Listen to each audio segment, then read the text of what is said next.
Well, all in all, Colin's had a pretty good week this week, I guess. We had a little scare earlier in the week. His temperature was running about 102, 103. We needed to buy an air conditioner, so we ended up buying like this $750 thing because it was all they had at the store, and it was freaking like 91 degrees in here.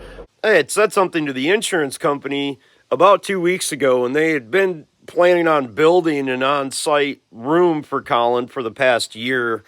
But yeah, that hasn't happened yet. And I had said, hey man, this kid's laying in bed 24 hours a day, 7 days a week, pretty much. Wouldn't you get hot if you were laying in a 91 degree room, just laying in bed? But they acted like it was no big deal, like it was our responsibility to make sure he had air conditioners. Well, we're adults. We don't need air conditioners. They're nice to have, don't get me wrong, but we didn't need one because we had no choice. We ended up going out and buying one. But I think that's kind of fucked up when you have unlimited insurance and they won't supply a bed that's long enough or an air conditioner to cool the room. Not my fault he's in there. I did my part. I paid my bills. We're not the criminals, but yet we're the ones treated like them. I don't know if anything like this exists, but does anyone know, is there an advocate? I have a medical advocate. I have a mechanical advocate. Them are supplied on our behalf by the insurance company to try to help us. But, come on. I mean, they kind of do their jobs, but only within a certain amount of reason. We're normally dealing with 3 different people, okay?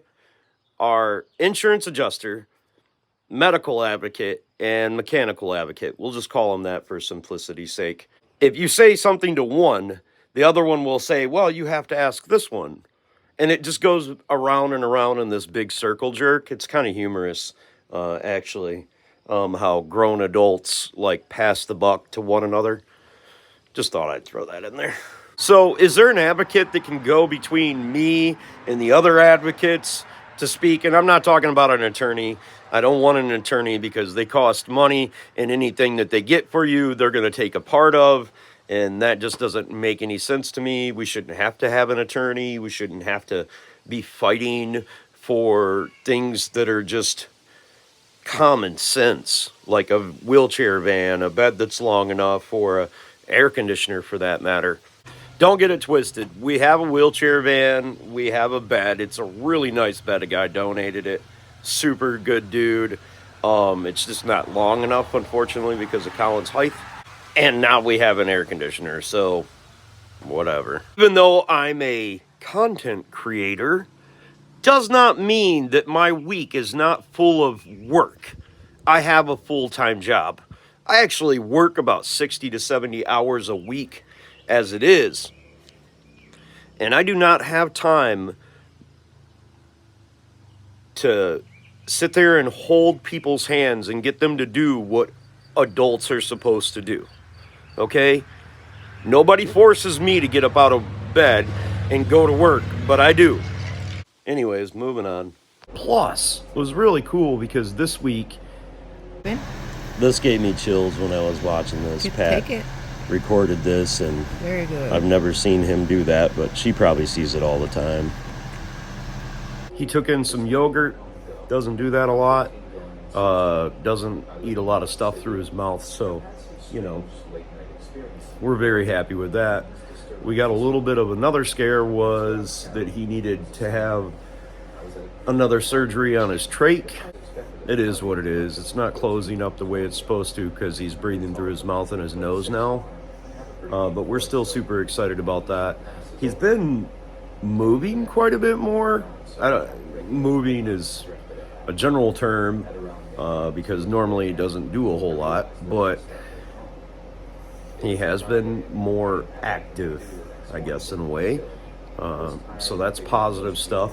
We're, probably about 2 weeks in on using the patches, and I don't know if they're the difference or not, but something seems like things are getting a little bit better with him. I'm getting a little bit irritated. We've been in this thing for a little bit over a year, not much, but really haven't. The insurance company, they paid for his medical bills, but they don't pay for anything else. And this is not me pandering for money, because don't send me any money. We don't need money or anything like that. We just maybe could use some help with maybe making these people understand that Colin's not just going to pass away, because we take extremely good care of him. I should say Pat and Cameron take really good care of him. I have very little to do with that, but it's a full-time job advocating for him.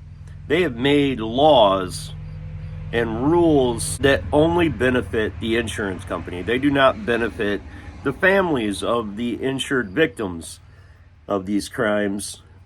I could spend about 20 hours a week just dealing with insurance bull crap, and that's even after a year. They haven't started doing the remodel on the garage. They haven't got us a van. Hell, his bed is freaking 2 feet too short. It's kind of BS. And they do this because other people have taken advantage of the system. They wouldn't care for their loved ones.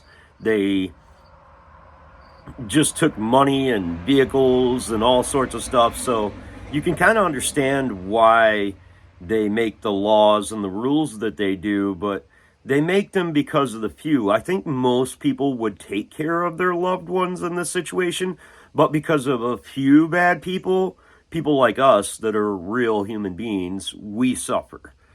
And I think that's freaking ridiculous. Every time I make one of these updates, I forget a bunch of stuff. So I'll just leave you with this today. Only limit yourself from your limitations. One time you might try and fail, but the next time you might succeed because of your failure. God bless, folks. Have the best of days.